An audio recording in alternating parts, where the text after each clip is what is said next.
So, do you have any Barnett stories? Rip always has got the Barnett impersonation and some Barnett stories. Do you have any? My boy, good on you, my boy. Yeah, I spent a year in Australia with Jim Barnett. Then I was business partnered with him, and learned. I got educated on a lot of business things that I didn't know existed there. But yeah, when I first went down to Australia, I was scared to death because I was Oklahoman, man. I thought I was going to fall off the face of the earth. I'm at the bottom of the world, man. At the bottom, I knew the globe, and I knew where Australia was. And I knew it was way down there, way down on the bottom of the damn earth.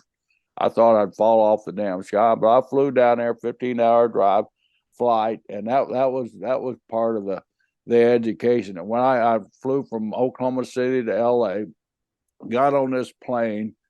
Next 13 hours, I'm going to be on this plane with a bunch of Italian immigrants. It was the greatest flight I've ever had in my life, and I wish I could go back to those days. But, I'm on these Italian immigrants, and they got all their breads, they got all their sauces. About halfway into that flight, man, that aroma in the back of the plane, they started opening up their dishes, man. The smells coming were just making you starve to death. Well, this one old Italian lady felt sorry for me. Young man, would you like something to eat? Oh man, I'd love it. So what a trip it was between their homemade wines and their local wines and all the food, man. What a trip I had there. But anyway, we landed in Sydney. Now I'm not a big guy. I'm barely pushing 200 pounds at that time, and I'm a baby face. I'm just a college boy. I still got the long hair. I had a suit on because that Mr. Barnett liked you dressing up. So I'm in a suit. That 15-hour flight, that suit must look great. I can just imagine how it looked now. And so I'm sitting there, and Jim Buddy, Lonnie May, not Lonnie May, but Lonnie, I can't remember Lonnie's last name. Lonnie's supposed to come and pick me up, take me from the Sydney airport, the international airport, over to the domestic airport and put me on a plane to Perth. Now, I just finished a 15-hour flight. Now I got to get off that plane, go over to the domestic terminal, and it's like Perth from Sydney's like going from Tampa to LA, six hours, another 6-hour flight. So I'm standing there, I'm waiting for Lonnie to pick me up, waiting for Lonnie to pick.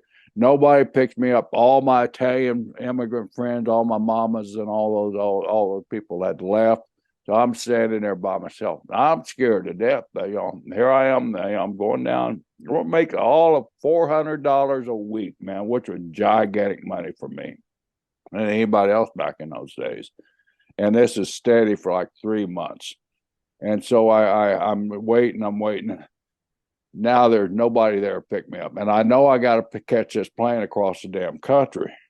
And so I get worried. So finally, I find a phone, and I'm called Jim Barnett. And he said, "My boy, where are you?" Lonnie's been out there, and he couldn't see no wrestlers or anything, because like I said, I'm a little guy. There's a guy, those big Italian guys on the plane were bigger than me, but I was a small college boy. And so I said, "Well, Jim, I'm here at baggage claim." He said, well, he said, "Lonnie can't get back out there in time. Here's what you got to do. You got to get your bags. You got to run over to domestic." And he told me how to get them. And man, that was like a mile and a half. Here I carrying baggage that lasted 3 months. Go. I barely make my plane to Perth, and man, I'm thinking, man, what a way to start off your tour. The promoter guy, main guy, don't even recognize you as a wrestler, and you're down here supposed to be a wrestler. I'm fearful for my job, my life, and everything. But I make the airplane. I'm down there, and I'm with Mark Lewin, Killer Curtis, Buddy Austin, the two German guys from Oregon, the Von Steiners, or what were their On names? Steigers? Von Steigers, yeah. What great guys they were, man. They almost hooked me up to go to Oregon. Almost taught me to go there instead of Carolina. But I had a hell of a crew down there. Mario Milano, Dominic Danucci, some of the greatest, Kowalski, some of the greatest workers in the world, who all those guys took me under their wing, taught me how to work out, taught me how to put some weight on, taught me the business in Australia, and they just adopted me like I was one of their own. And I'm forever thankful. I ended up, like I said, I signed for 3 months. I ended up spending 11 months there, and then my pay went from $400 to $900 a week. And Oh wow. I didn't want to leave. Came time to leave, it was between Portland, San Francisco, and North Carolina. Well, Rip Hawk and Swede Hansen had come along, and I started working with them, and they loved me. And George Becker was getting ready to retire, and they said, we're going to need a top babyface in Carolina. If we get you booked there, will you come there? I said, I don't know. Jim's got me hooked up with San Francisco. And he said, well, it's a great place, but Pat Patterson's out there, Ray Stevens out there. There's a lot of competition. We can put you in a position where you'll be a top guy right off the bat there. And of course, that appealed to me. So I told Jim, I'm going to go to Carolina with Rip and Swede. So I finished up after almost a year in Australia and went straight into Carolinas. And I'm glad I did. Big gold and a billfold, so swole that I can't get the shit closed. So I money fold and rubber band wrap, and when it pop.